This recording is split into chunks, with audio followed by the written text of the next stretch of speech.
تحيه خالصه لكم، وغنمشيو مباشره نرحبوا بالاستاذ محمد احليمي اخصائي في التغذيه.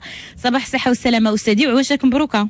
شكرا اختي سكينه، تحيه ليك وتحيه لفريق العمل وتحيه للمستمعين الكرام، وجيت سعيد اننا نجدد اللقاء في برنامج صحه وسلامه، وخاصه لقاء اللي ان شاء الله سوف ان شاء الله نباشر الحديث ان شاء الله عن الشهر الكريم شهر رمضان بكل التجليات ديالو، بكل الحيثيات ديالو ان شاء الله باذن الله. وشعارنا هذا العام ان شاء الله هي هندسه الوعي الغذائي خلال رمضان، فلما لا ان شاء الله اننا نكون قد تاثرنا وناثروا في الانتوراج وفي العائله ديالنا والاسره ديالنا الكبيره والصغيره. فعواش لكم مبروك اختي سكينه عليك وعلى كل الطاقم ديال مد راديو وعلى المستمعين والمستمعات. ان شاء الله ما دمتم احسنتم الظن فينا، نتمنى ان شاء الله اننا ونكونوا عند حسن الظن ان شاء الله. الله يطول عمرك استاذ، ومرحبا وعواشر مبروكه مره اخرى.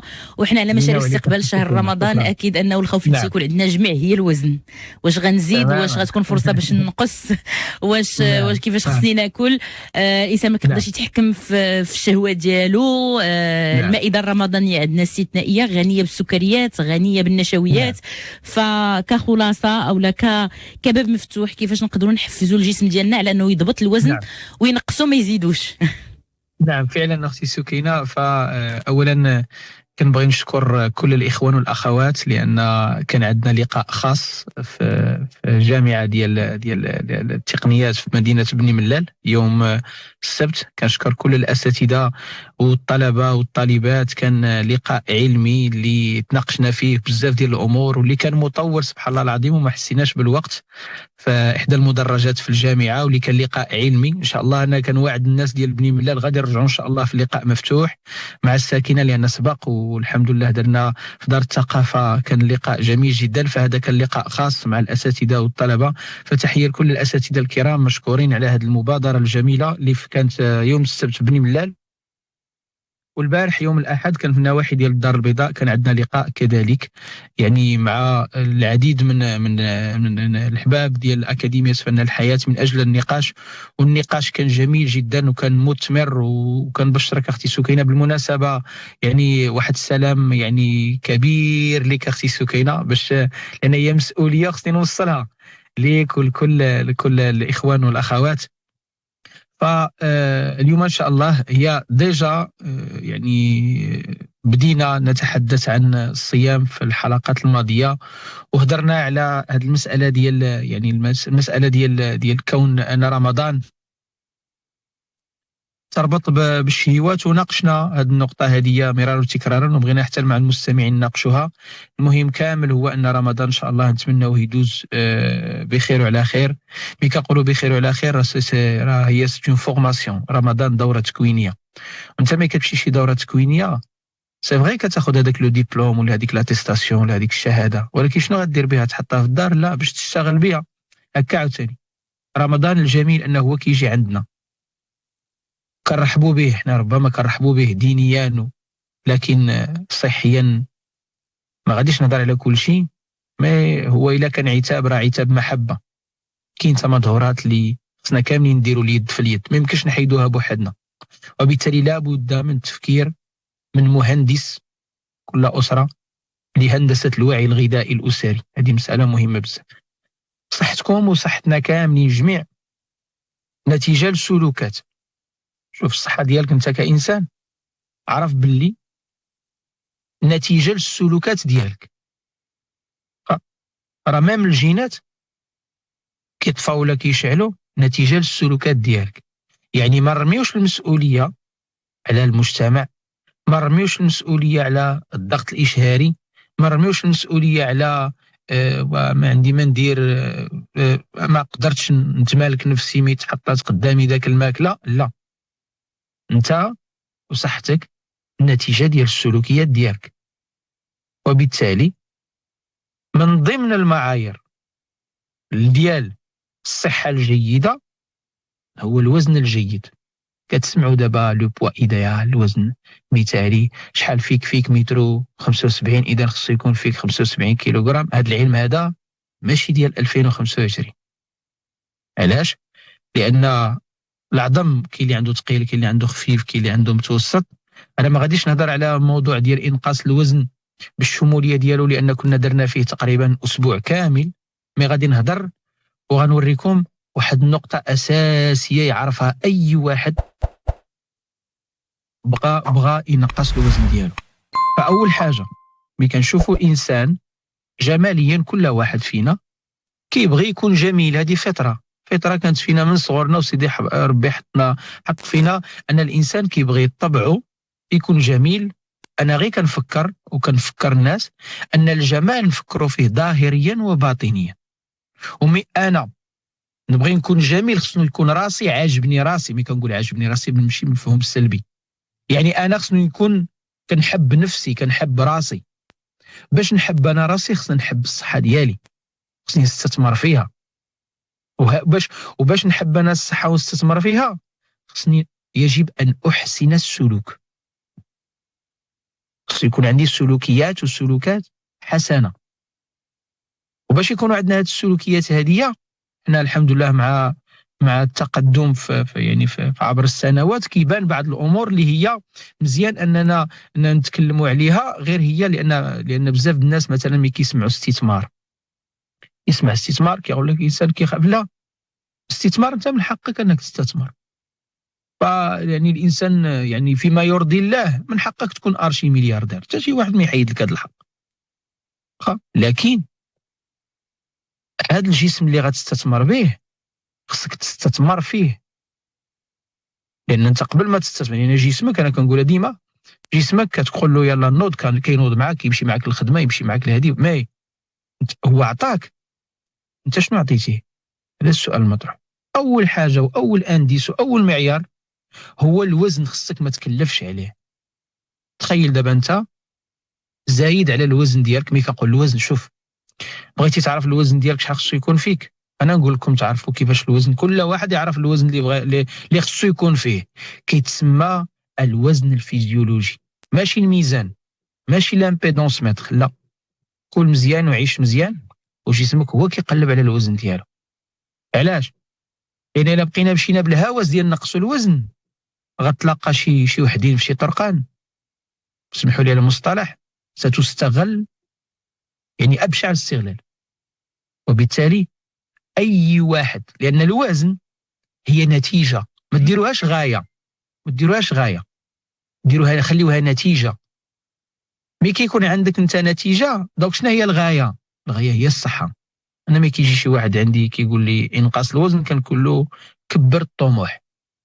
تقول انا واخا كاين اللي نقص الوزن وجا فقر الدم، كاين اللي نقص الوزن وجا اكتئاب، كاين اللي نقص الوزن جاوه هالات سوداء، كاين اللي نقص الوزن وجاوه ترهلات، كاين اللي نقص الوزن وتراجع نفسيا. لا، الوزن نعم، لان خصنا نعرفوا بلي جسمنا اون فوا كتكون انت غادي جهه الصحه بشكل يعني باغ ديفو، الجسم كيقلب على الوزن ديالو. علاش؟ لان الجسم عارف. انا قلت لكم الصحه ديالنا دايره بحال واحد الكره الحديد معلقه في واحد الخيط، كتبقى تدفعها بيدك، تدفعها كتبقى غادا جايه. بالحق ملي كتحيد المؤثرات، هذيك الحجره، هذيك الحديده كتوقف. علاش؟ لان هذاك هو التوازن.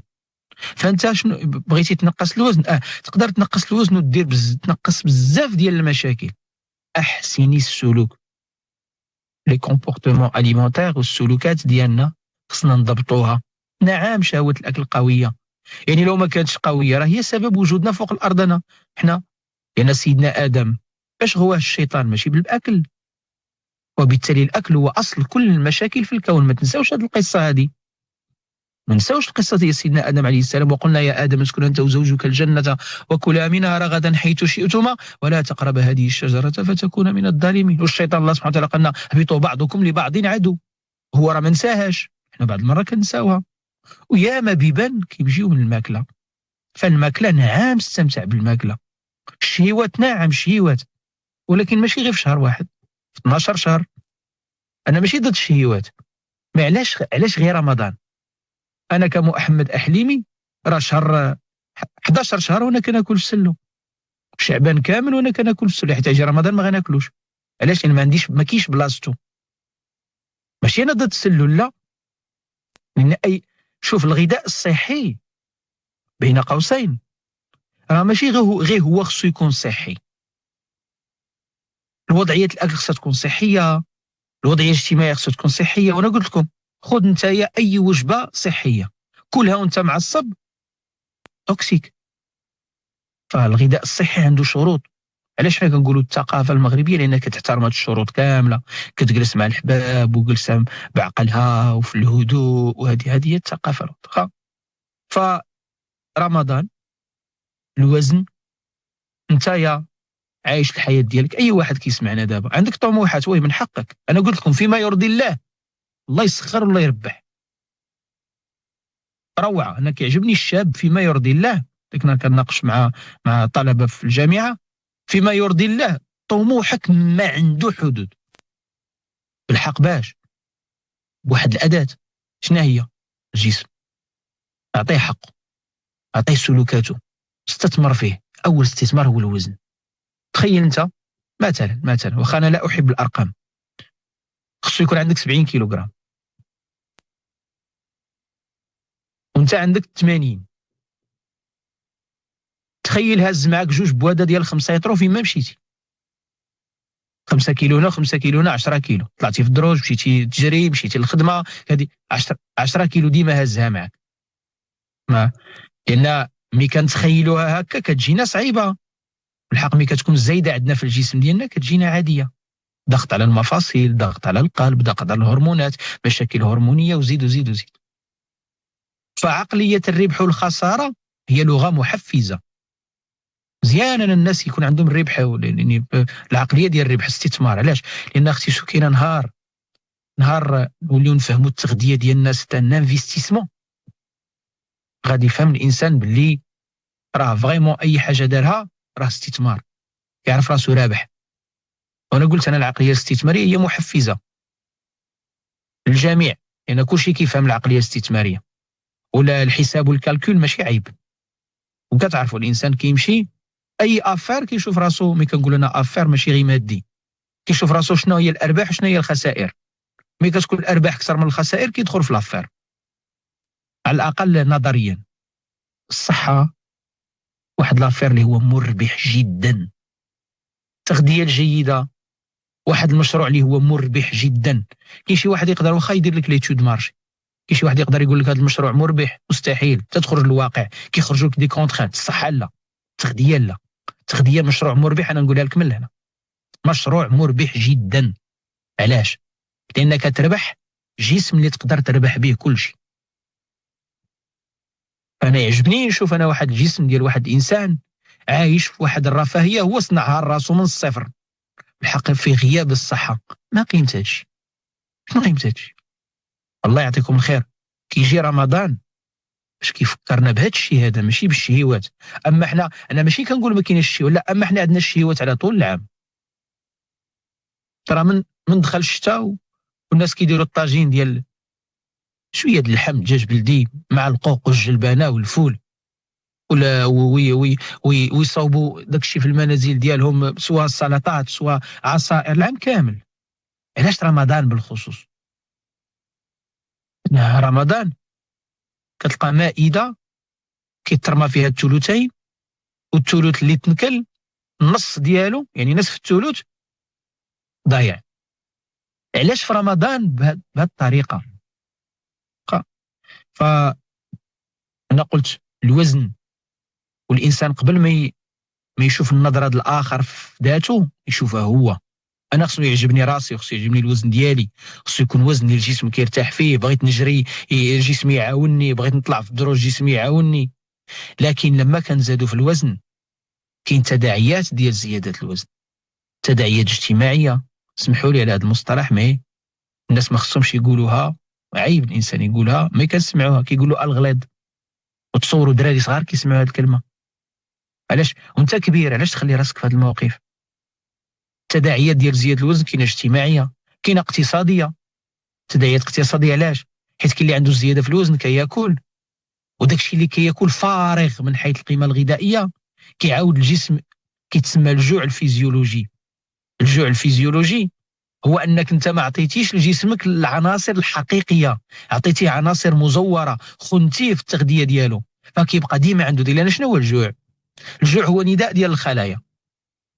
انسان عيط لك قال لك جيب لي شريبه، جبتي له كاس خاوي، يعاود لك جيب لي شريبه، جبتي له كاس خاوي، يعاود يعيط لك عاوتاني عافاك جيب لي شريبه. حنا الناس دابا في الجوع بزاف الناس كيعطيو الاغذيه فارغه، دي كالوري فيد، اغذيه فارغه في الطعام ديالو. سي نورمال غتسمع عاوتاني جيب لي نشرب، من نهار تعمر الكاس بالماء وتعطيه لجسمك عطمئنو غيشرب.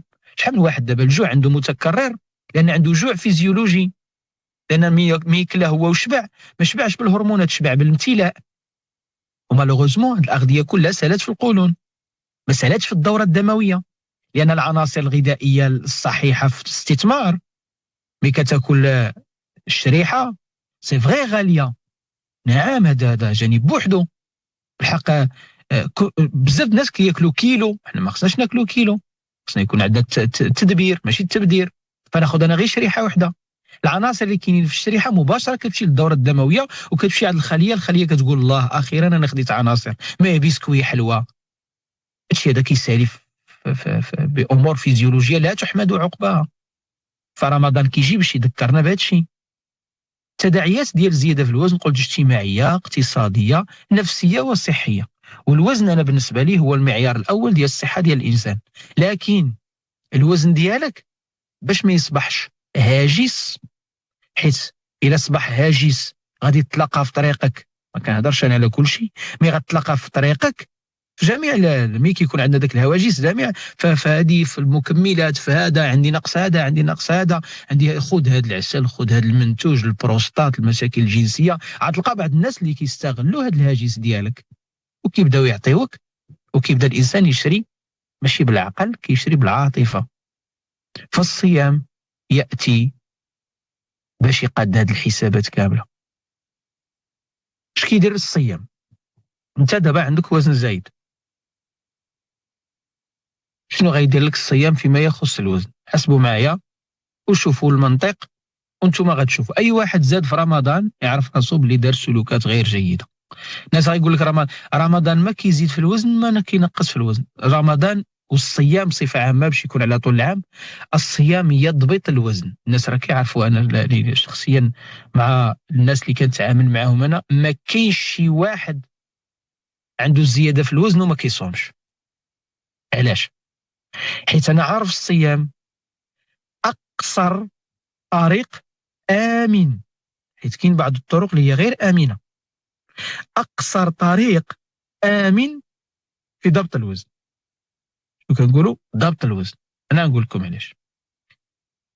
انت ملي كتصوم اولا كاين احتمالات زياده في الوزن. انت عندك الوزن زايد، يقدر يكون الاسباب اللي عندك انت ماشي عند الاخر، ماشي عند الاخت الاخرى، ماشي عند السيده الاخرى. على العموم كاين اللي عنده وزن زايد لان عنده احتباس الماء بها نحترموا. الوغ كاين اللي عنده قلت انايا الزياده في الوزن علاش؟ لان عنده زياده في الماء، نسبه الماء كتسمى لا ريتونسيون هيدريك. كاين اللي عنده زياده في الوزن علاش؟ لان كياخذ لي كورتيكويد حتى هو احتباس الماء. كاين اللي عنده زياده في الوزن علاش؟ لان عنده خمول الغده الدرقيه. كاين اللي عنده زياده في الوزن علاش؟ لان عنده نقص معدل الحرق. كاين اللي عنده زياده في الوزن لان عنده الخلايا الدهنيه زايده من حيث الحجم ومن حيث العدد. ملي كنقولوا الزياده في الوزن عن اي وزن نتحدث. شحال من واحد كيسحبوا الزياده في الوزن هي وحده. انت خصك تعرف شنو نوعيه الوزن اللي زي بحال فقر الدم. تسمع الناس كيسحبوا فقر الدم مرض، فقر الدم امراض، كل واحد والسبب ديالو، وتقدر توصل حتى ل 300 سبب. فالجميل في رمضان شنو كيدير؟ كيشتغل على هادو كاملين. يعني انت واخا ما تعرفش شنو السبب ديالك، ملي كتصوم كتشتغل على هادشي كامل. علاش؟ الانسان لما يصوم خصكم تعرفوا باللي جسمنا حنا عنده واحد معدل الحرق. واخا انا لا احب قلت انا الارقام والكالوريات، ولكن غير باش نفسرها بشكل مبسط. جسمنا ملي في حاله الراحه، انسان جالس راحه، غالبا المراه كتحرق 1400 كيلو كالوري. الرئه كتخدم، القلب كيخدم، الجلد يدك كيتحركوا، شاد في التليفون، هذا كيتسمى معدل الحرق لو ميتابوليزم بازال او لو ميتابوليزم دو باز. المرأة عندها 1400، الرجل عنده 1500 1600. تخيل ملي كتصوم كتولي كتحرق من 1400 كتولي كتحرق 1800.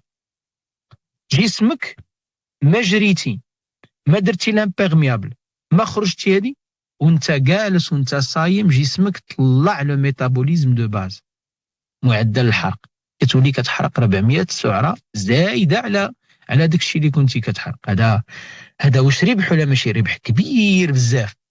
اش غيدير هو مع هذا التراكم؟ تخيل انت كل نهار ما تحركتي ما والو، عاد غنزيدوا الحركه، ما تحركتي ما والو، 400 ضربوها في المده ديال الشهر الصيام كامل، وفي السنه كامله الايام البيض والتسعاء وعاشوراء والاثنين والخميس. ما نساوش باللي الله سبحانه وتعالى راه هضر يعني على ولتكملوا العده، يعني كاين اللي كيصوم من رمضان لرمضان، الناس اللي كتجيهم الشقيقه من وراء الظهر ديك راه نديروا لها حلقه خاصه. فقلت انايا رفع معدل الحرق، هذه الاولى. ثانيا والجميل ان انقاص الوزن في رمضان كيكون بدون ترهلات، بدون نتائج سلبيه. ما كاينش شي استراتيجيات انقاص الوزن اللي تعامل لك مع الزياده في الوزن ومع الخمول الغده ومع نقص معدل الحرق ومع الخلايا. والجميل ان لا تاثيرات لا نفسيه ولا، وكيمشي بشويه بشويه. شوف ملي تسمعوا هذا الوزن نقص ليه نفسي معنا 10 كيلو في شهر، 20 كيلو، عرفوا احبابي هذيك راه ماشي الوزن، ماشي الخليه الدهنيه، هذاك راه كاين الماء، الجليكوجين، امور اخرى. باش ما ندخلوش في الهواجس، لا يصح الا الصحيح. بغيتي تنقص الوزن تخدم على راسك. فهذه النقطه الاولى. النقطة الثانية كيفاش الخلايا الدهنية، وسيرتو إلا كانت الخلايا الدهنية، ولا كيفاش جسمنا حنايا كينقص الوزن. أنا نقول لكم السر فين كاين، واخا ماشي سر مي هو مهم بين قوسين. الأنسولين هو المفتاح. أنا نقول لكم علاش. الخلية الدهنية، السلوك الخلية الدهنية هو كالآتي. أولا كي كتكون الجسم كياخذ طاقة بزاف، وياما الانسان كياخذ طاقه بزاف، السكريات، خبز ابيض، مسائل مقليه، حلويات. الجسم راه ما كيحتاجش هاد الطاقه كامله. انا كنهضر على السمنه اللي فيها زياده الوزن في الخليه الدهنيه. فشنو كيوقع؟ كثره الطاقه، الدم كياخذ الطاقه ديالو صافي. هو الانسولين كيقول لك لا، واحد غرام في اللتر نسبه السكر، راكم كتعرفوها صافي، ما يقدرش يطلع هذا هو على 1 غرام. هذيك الطاقه كتدوز كتمشي كتخبى في الكبد على شكل ما يسمى بالجليكوجين، واحد العمليه كتسمى الجليكوجينوجينيز، وكيتجمع داك الطاقه في الكبد. هذا الشيء غتسمعونا في رمضان كنهضروا عليه بزاف، فمزيان نستانسوا به. وكاينه العضله عندها الطاقه ديالها على شكل جليكوجين. الطاقه كتشيط، الدم خدا الحاجيات ديالو، الكبد خدا الحاجيات ديالو. شنو كيوقع؟ الكبد كيبقى يكون خلايا دهنيه كتسمى لا ستياتوز هيباتيك. بعد المرات شيط الطاقه. انت مثلا عندك مثلا الزرع، درتي الصابه، دخلتي الزرع، حطيتي في دارك داكشي اللي غتستهلك، صدقتي، خرجتي الزكاه، خرجتي هذه، بقى شنو غدير؟ غتمشي دير اكياس وتحط ستوك هكايا. طاقه في الجسم الانسان بزاف. دابا الناس عندهم طاقه زايده في الاكل ديالهم، فهاد الطاقه الجسم il crée ce qu'on appelle les adipocètes. Les adipocètes بحال لي زونتيروسيت، لي كولونوسيت. هذيك سيت كتعني خليه. الجسم كيكرينا واحد عدد الخلايا كيتسموا لي زاديبوسيت، الخلايا الدهنيه قائمه بذاتها. هاد الخلايا كتكون خلايا بيضاء. عرفتوا شنو هي الخلايا البيضاء؟ الخلايا الدهنيه كاينه الخلايا الدهنيه البيضاء والخلايا الدهنيه السمراء. هادشي راه ما غتشوفوه غير في رمضان، غير في الصيام. هاد الخلايا الدهنيه البيضاء والخلايا الدهنيه السمراء. الخلايا الدهنيه البيضاء هي سياره بدون محرك، ولو تكون عندك احسن موديل ما كاينش المحرك ما غتتحركش. الخلايا الدهنيه السمراء هي سياره بمحرك نفاث. دونك انت فوقاش غتقدر تحرق وتحرك بهذه السياره حتى يكون عندك هذاك لو موتور، هذاك المحرك. الصيام اش كيدير؟ الصيام كيمشي لذاك الخلايا، اول حاجه كيمشي لذاك الخلايا البيضاء كيرد فيها ميتوكوندري وكتولي خلايا سمراء سهله الحرق وقابله للحرق. جيد. وانت صايم كيفاش غنوصلوا نحرقوا حنايا هاد الطاقه اللي كاينه في الدهون؟ سحرتي، تسحروا فإن في السحور بركة، ديك الساعة نهضروا عليها مزيان. عجلوا الفطور وأخروا السحور، قالها الحبيب المصطفى عليه الصلاة والسلام. تسحرتي نوضتي في الصباح كتحرك كتمشى 8 9 10 11، هنا اش كنكون كتحرق؟ كتكون كتحرق السكر اللي كاين في الدم، ملي كيوصل ل 0.9 ما يقدرش يهبط، حيت إلا هبط غيدير لك كوما. اش كيدير؟ الجسم كيقول للجسم سير قلب على الطاقة منين تجيبها، عندك مواقع استراتيجية، عندك مخزون استراتيجي، سير قلب عليه. كيمشي للجسم، كيمشي للكبد، قبيله هضرنا على جليكوجينوجينيز، كيدير الجليكوجينوليز، كيشد الطاقه اللي كاينه في الكبد وكيحركها باش الجسم يخدم بها، والعضله عندها الطاقه ديالها. دونك هاد الشيء هذا تقريبا مع 10 11 هاد الطاقه كتدوم ساعتين، 11 12 نوصلوا حتى لوحده. هادشي كامل وقع في النهار. واخا الطاقه ديال الدم سالات وصلت 0.9 ما يقدرش يهبط كثر لان كتحرك كتمشى. الجليكوجين سالا، فين بقى الجسم؟ منين يجيب الطاقه؟ صافي ما بقى، ما كاينش الانسولين، حيت في الايام العاديه وجود الانسولين يعيق نقص الوزن. ما كاينش شي جسم غيمشي يقيس المخزون وانت عندك غيمشي للبنكه باش يتيري وانت باقي لك لارجون دو بوش. فوقاش كتمشي انت باش تيري؟ حتى كيتسالى لك لارجون دو بوش. فوقاش كتمشي للمخزون ديال الفلوس اللي عندك؟ حتى كيتسالى لك هذاك الفلوس اللي كاينه في الجيب. فالانسولين ملي كيكون في الايام العاديه وانت واكل كاين الانسولين طالع، ما صافي الجسم علاش مشينا للخليه الدهنيه. فالجسم تسالات له الطاقه ديال الدم، تسالات الطاقه ديال الجليكوجين. فاتت الظهر، ملي كتفوت الظهر الجسم كيلقى راسو منين غيجيب الطاقه. كيبقى جوج حالات، اللي مولف يصوم في الايام الاخرى الاثنين الخميس الايام البيض جسمه معود عارف منين غيجيب الطاقه. منين غيجيبها؟ غيجيبها من الخلايا الدهنيه على شكل اجسام كيتونيه كيتسموا لي كور سيتونيك. من هنا جات حميه الكيتو او لا لو ريجيم سيتوجين. راه ما نحتاجوش نحطوا شي ريجيم سيتوجين، نقولوا غير الصيام. راه من هنا جا لو ريجيم، لا خذ لو ريجيم سيتوجين، وراه الصيام راه لو ريجيم سيتوجين. وما كنقولوش الصيام المتقطع، علاش؟ لان الصيام كيبدا من حتى يتبين لكم الخيط الابيض من الخيط الاسود من الفجر. راه كيبدا مع الاذان ديال الفجر وكيسالي مع لان ملي تاذن المغرب من مورا المغرب راك ما بقيتيش صايم، راك جايع. هذا كيتسمى الجوع ماشي الصيام. فشنو كيوقع؟ الجسم كيمشي للاجسام الكيتونيه. فين كاينه؟ ملي كيخرجها من الدهون. شوف شنو ربحتي خليه بيضاء في الصيام، ربحتي خليه بيضاء اللي سهل اللي صعب الحرق ديالها تحولت لخليه سمراء. وربحتي ان الجسم ما بقى منين يجيب الطاقه، كيمشي كيجيبو من الخليه الدهنيه. وملي كيجيبو من الخليه الدهنيه كتنقص الوزن وبسلاسه. والجميل شنو هو؟ اجمل ما في الصيام الدماغ ديالنا كيعشق الاشتغال على الاجسام الكيتونيه احسن من الجلوكوز. يعني انت ملي كتولف تصوم، اش قلت لكم انا الصيام محطه باش نكملوا حياتنا 11 شهر الاخرى، ماشي ندوزوها وصافي. فالدماغ ديالنا الجميل فيه التركيز ديالو كيكون عالي والسموم قليله، لان كتعرفوا الجلوكوز الحلاوه سواء طبيعيه ولا هذه كتعطي دي غادي كوليبر. الجسم ديالنا ملي كيتعود يخدم على الاجسام الكيتونيه كتولي الذكاء كيطلع وكيولي صفاء الذهن وكيولي علاش القرآن نزل على الحبيب المصطفى عليه الصلاة والسلام في رمضان، شهر رمضان الذي أنزل فيه القرآن. علاش غزوة بدر كانت في رمضان؟ علاش؟ لأن رمضان شهر القوة. ملي كتكون صايم حيد هذيك البرمجة ديال راني ضعيف ربما يجيني العطاش، لا، رمضان شهر القوة الجسدية والقوة العقلية. وبالتالي هاد تصور كتنقص الوزن، كتحول الخلايا الدهنية من بيضاء لسمراء، ما عندكش أعراض جانبية في هذا الإنقاص هدايا، زائد أنك كيطلع لك الذكاء.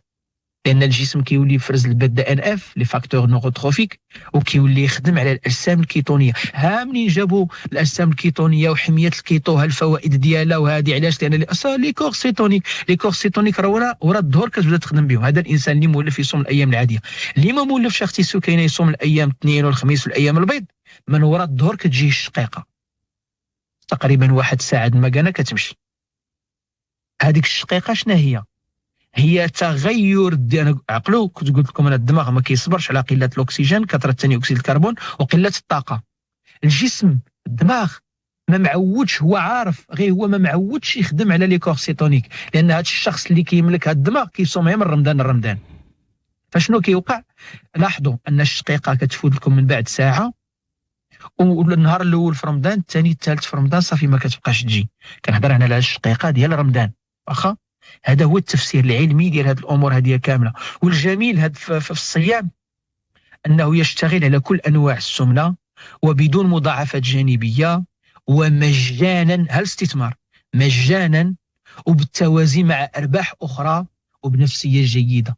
الا جيتي عند شي واحد وقلتي له شوف غتنقص الوزن مجانا وبلا مضاعفات جانبيه وبالتوازي مع ارباح اخرى والنفسيه ديالك مزيانه، يقول لك اعطيني فين هذا الشيء غنلقاه؟ قل له عند الصيام. فندعوكم الله يعطيكم الخير للاهتمام اكثر بصحتكم في هذا الشهر المبارك، في شهر رمضان. مرحبا. مشكور استاذي وعواشرك مباركه مسعوده مره اخرى. واكيد انه شهر رمضان خاصنا نخرجوا منه حنايا بطبيعه الحال في غنى روحي وغذائي وصحي، هذا هو اللي اساسي وجوهري في هذه المساله هذه. فإذا سمحتي لي غنمشيو نتوقفوا مع فاصل وغادي نرجعوا ناخذوا اسئله المستمعين. خليكم معنا.